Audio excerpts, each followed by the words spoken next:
संवैधानिक पद पर बैठे व्यक्ति के बारे में तू तड़ाक की भाषा का इस्तेमाल करना या किसी दूसरे देश की राष्ट्रीय अध्यक्ष को लेकर ऐसी अपना बिहेवियर दिखाना, गले लगाना, दोनों राष्ट्रीय अध्यक्षों को बदनाम करना, क्या आपको ये ठीक लगता है? बताता हूँ। बिल्कुल गलत, लेकिन आया कहां से? जो बोगे वो काटोगे। प्रधानमंत्री जी, उनकी मंडली, उनके जो लफंडर सांसद हैं, यही तो बोए थे, वही काट रहे हैं। बात तो सही है। डॉक्टर निशिकांत दुबे, ये ट्वीट है मेरे पास इनका ट्वीट है, लिखा है राहुल गांधी जी इस गले पड़ने को जठराग्नि कहते हैं या कामाग्नि।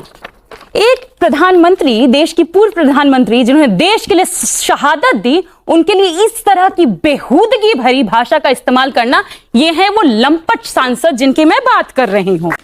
ये है मल्लिकार्जुन खड़गे जी, जिन दलित तबके से आने वाले देश के सबसे बड़े नेताओं में शुमार।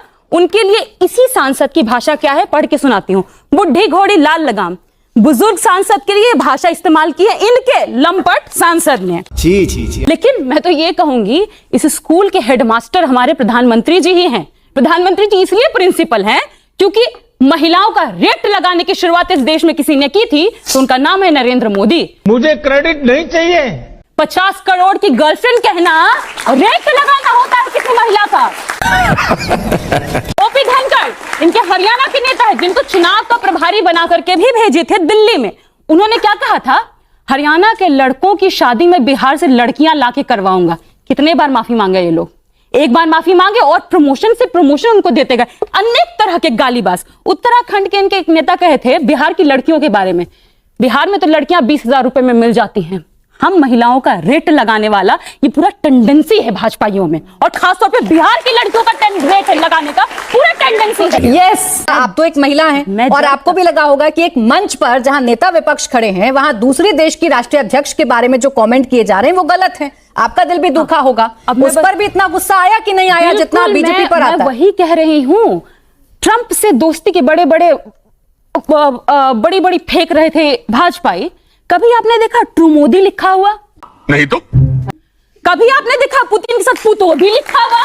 नहीं। लेकिन मेलोडी किसने लिखने की शुरुआत की? भाजपाइयों ने शुरुआत की। रील देखकर आप रणनीति बनाते हैं। इतनी चॉकलेटी क्यों है? नहीं, यानी कि सोशल मीडिया देखकर नहीं सुने प्रियंका भारती जी, इसका मतलब ये है कि सोशल मीडिया देखकर और रील देखकर आप लोग अपनी रणनीति बनाते हैं। आप रील देखकर ये तय करते हैं कि किस नेता को कैसे बोलना है। अरे प्राची जी, प्रधानमंत्री जी तो रील के चक्कर में मुझे बताया कौन से भारतीय जनता पार्टी। अच्छा रुकिए, इसी बात को अभी क्लियर कर। ये तो लेने के देने पड़ गए।